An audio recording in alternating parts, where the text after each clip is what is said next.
구약 성경의 스가랴나 에스겔, 다니엘, 학개, 말라기 등의 메시아가 오시면 성전을 새롭게 하고 회복하실 것에 대한 예언들이 있습니다. 그래서 마태복음 21장에 예수님께서는 예루살렘에 입성하시고 성전으로 들어가셨습니다. 거기서 성전 안에서 돈을 바꾸고 재물을 파는 모든 사람을 다 내쫓으셨다고 합니다. 내쫓으신 사람을 파는 사람들뿐만 아니라 사는 사람들까지 매매하는 자 모두를 다 내쫓으셨다고 합니다. 그렇게 하신 이유는 하나님께서 이사야와 예레미야의 예언을 인용하여서 내 집은 기도하는 집이라 일컬음을 받으리라 하였거늘 너희는 강도의 소굴을 만들었도다 때문이라고 했습니다. 그러니까 이스라엘 백성들이 하나님을 진정으로 예배해야 하는 성전을 자기들의 탐욕을 채우는 것으로 더럽히고 있었기 때문에 다 내쫓으신 것입니다. 이 모습은 예배에 실패하고 예배를 변질시킨 이스라엘을 향한 심판의 모습이기도 합니다. 그리고 이어서 예수님께서는 마태복음 21장 19절에서 잎사귀밖에 없는 무화과 나무에게 이제부터 영원토록 내가 열매를 맺지 못하리라고 하시니 무화과 나무가 곧 말라버린 장면이 나옵니다. 이것은 앞에 나오는 성전에서 사람들을 쫓아내신 것과 의미를 같이하여 하나님의 백성이라고 자부하던 그들에 대한 하나님의 심판을 상징하는 것으로 봐야 한다고 생각합니다. 지금 예수님께서는 온몸으로 메시아로서 이스라엘에게 심판을 경고하고 계신 것입니다. 이런 예수님의 행동 때문에 이스라엘 장로들과 대제사장들은 그것을 도전으로 받아들이고 위기감을 느끼게 됩니다. 그래서 성전에서 예수님께 반격하며 내가 무슨 권위로 이런 일을 행하느냐라고 묻습니다. 그때 예수님께서 24절에 보면 나도 한 말을 너희에게 물으리니 너희가 대답하면 나도 무슨 권위로 이런 일을 하는지 이르리라 라고 대답하셨습니다. 그러면서 물으신 질문이 요한의 세례가 어디로부터 왔느냐, 하늘로부터냐, 사람으로부터냐 라고 물으셨습니다.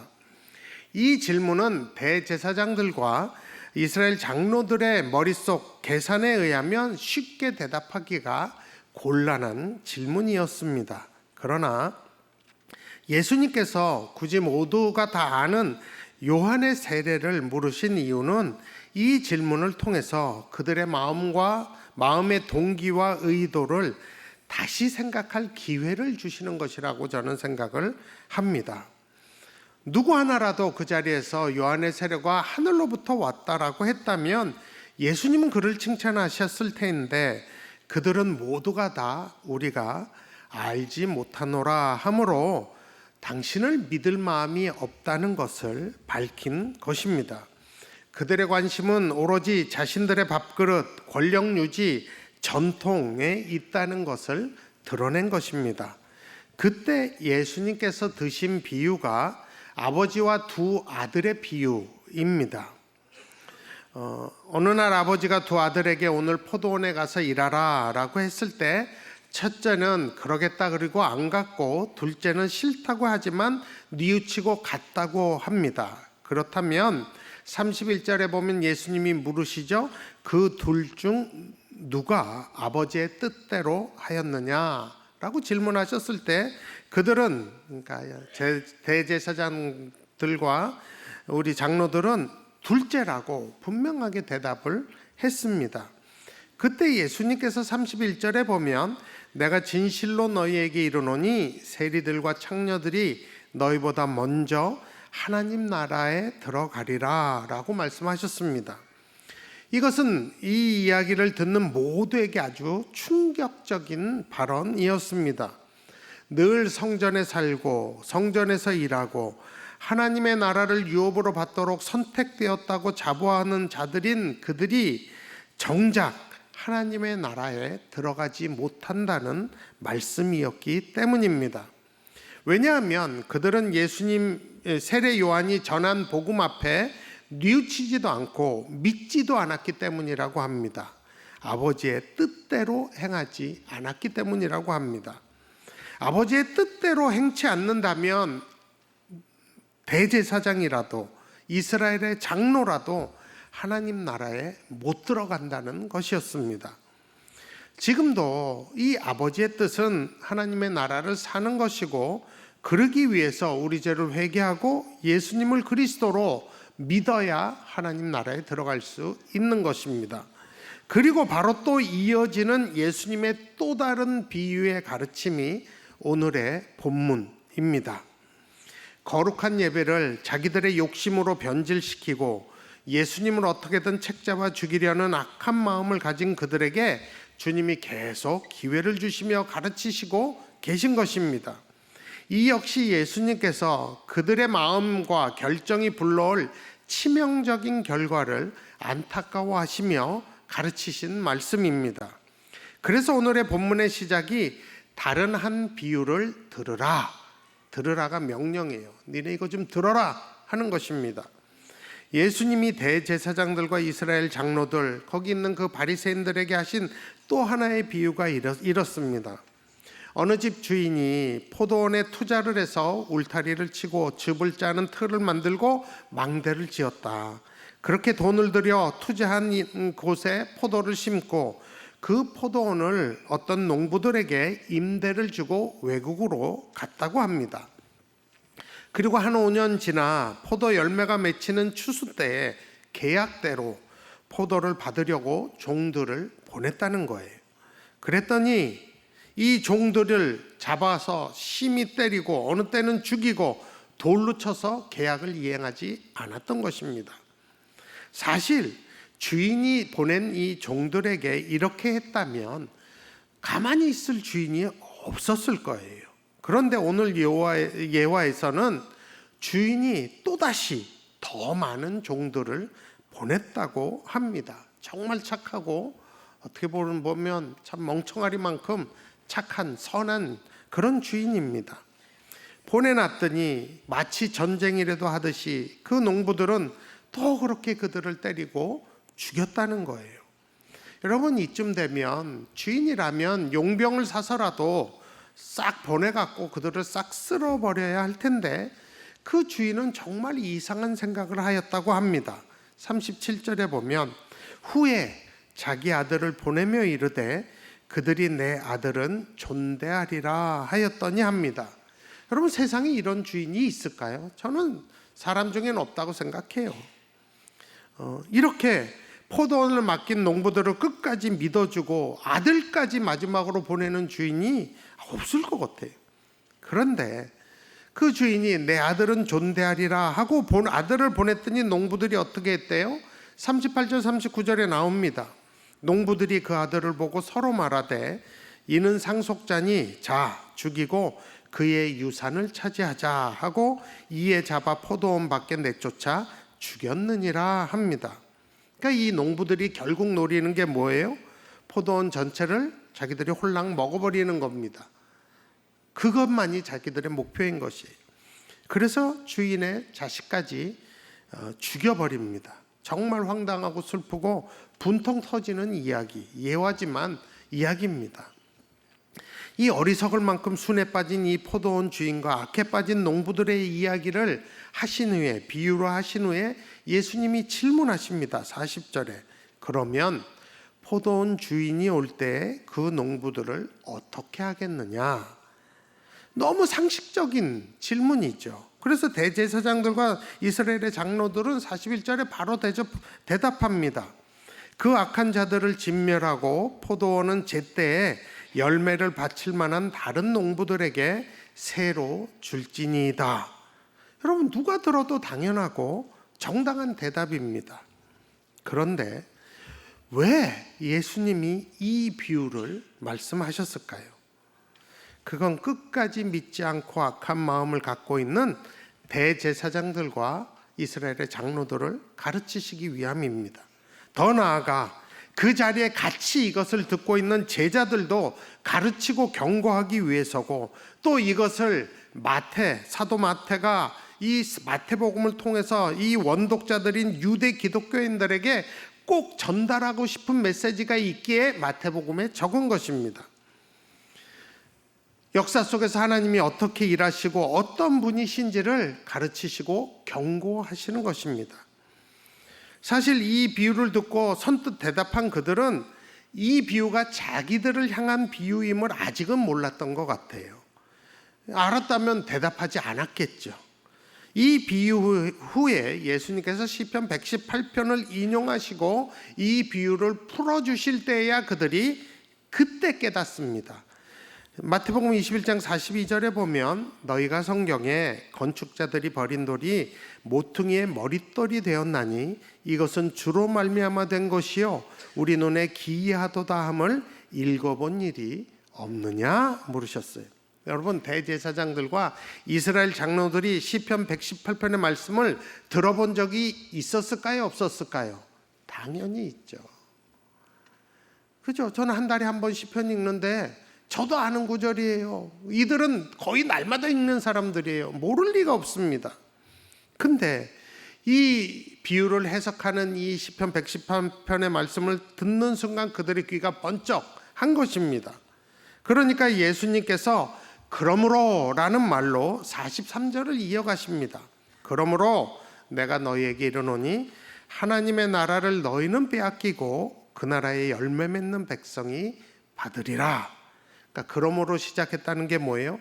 이 시편 118편에서 예언된 것이 나를 가리킴으로 그러므로입니다. 원문인 시편 118편 22절 23절을 보면 이렇게 나옵니다.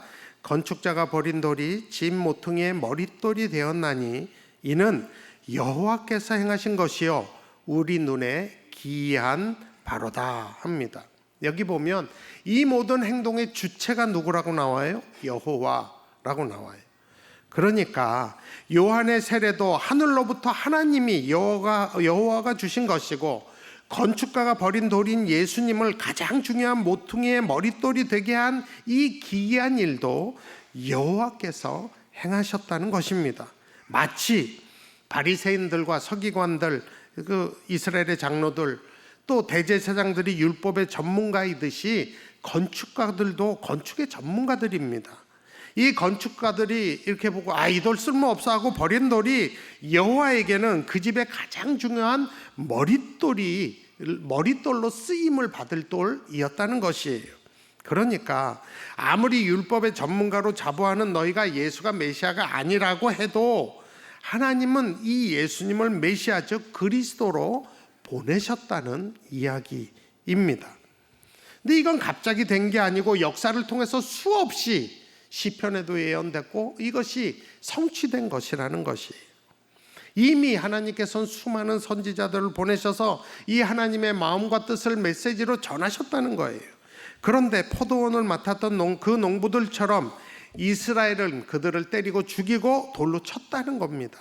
심지어 세례 요한을 통해서 죄사함의 세례를 전파해도 너희들은 뉘우치지도 않고 믿지도 않았다는 거예요.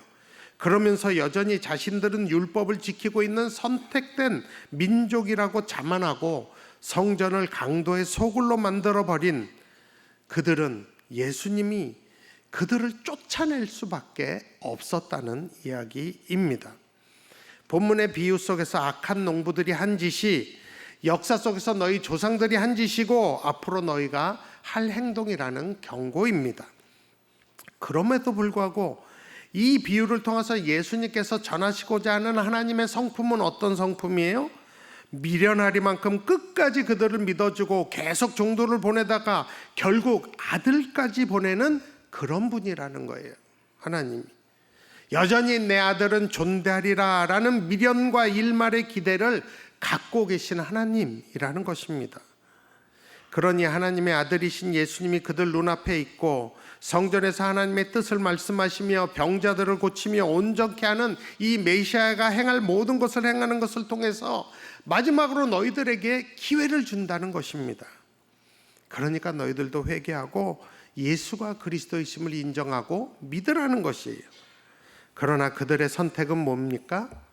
마치 그 악한 종들의 선택까지 이는 상속자이니 죽이고 그의 유산을 차지하자인 것입니다. 그래서 우리가 알듯이 그들은 끝까지 뉘우치지도 않고 믿지도 않고 예수님을 죽이는 자리까지 간 것입니다.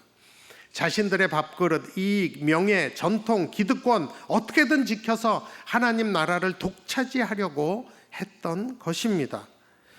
그런 그들을 향하여 예수님은 그 결과를 43절에서 선언하신 것입니다.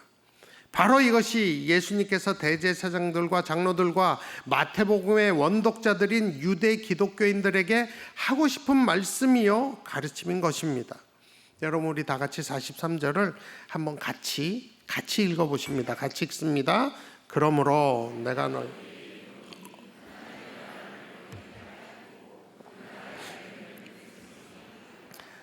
예수님께서는 지금 육적인 이 이스라엘의 결말을 가르치고 계신 것입니다.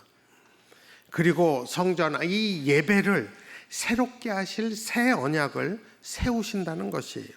하나님께서는 아담 부부의 죄로 인해 에덴 동산에서 쫓아내신 후에 창세기 3장에 보면 여자의 후손인 메시아를 그때부터 약속하셨습니다. 그 후에 메시아는 아브라함과 이삭과 야곱 후손에서, 즉 이스라엘을 통해서 나올 것이라고 하셨어요. 그래서 이 땅에 이스라엘이라는 나라와 민족이 존재하게 된 것입니다. 사실 전능하신 하나님이 굳이 아브라함과 이스라엘을 선택하실 이유가 있었나? 저는 없다고 생각해요. 다른 사람을 선택해도 됐어요. 그런데 그래서 제가 묻고 싶은 게 그게 나중에 하나님께 왜 하필이면 아브라함과 이스라엘 택했냐, 한민족 내비두고, 이렇게 묻고 싶긴 합니다. 그런데 사실 그 질문을 떠올리는 제 마음 안에 어떤 마음이 있냐면 이런 마음이 있어요. 내가 하던가 하면 그렇게 안 했을 텐데, 우리가 이스라엘이라면 그렇게 안 했을 텐데 하는 마음이 은근히 있는 거예요. 근데 여러분, 과연 그랬을까요? 아닐 겁니다. 정말 하나님이 왜 이스라엘 족속을 선택하시고 아브라함을 선택하셨는지 우리가 시원하게 이해할 수는 없어요. 그건 하나님의 영역이기 때문이에요. 다만 우리가 믿는 것은 분명히 그 안에 하나님의 지혜와 뜻이 있고, 이스라엘을 선택하실 때 단지 그 나라, 그 민족만을 위해 선택하시지 않았다는 걸 우린 성경을 통해 알 수 있습니다. 창세기 12장 3절에서 이스라엘의 조상인 아브라함에게 분명히 이렇게 말씀하시죠. 땅의 모든 족속이 너로 말미암아 복을 받을 것이라 라고 말씀하셨기 때문입니다.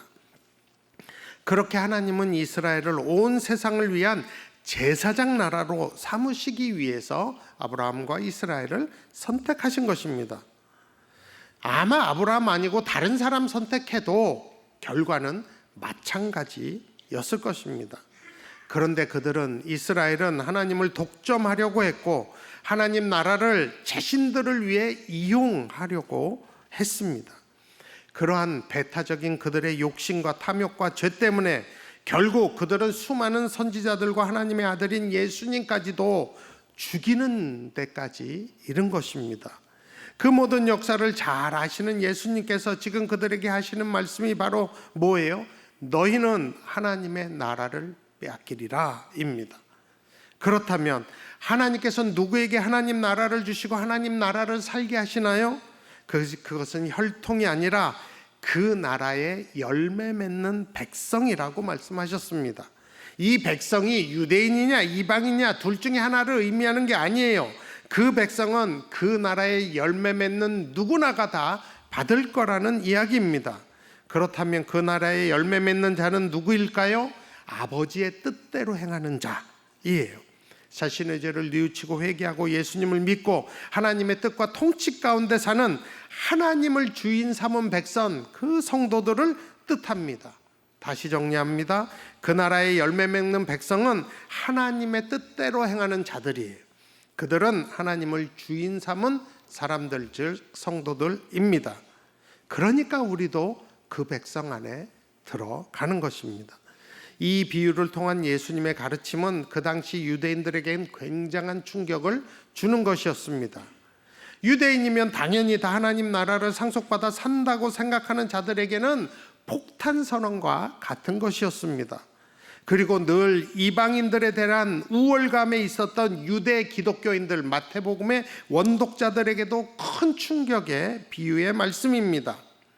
여러분 다시 말씀드리지만 하나님의 나라는 혈통으로 들어가는 나라가 아닙니다.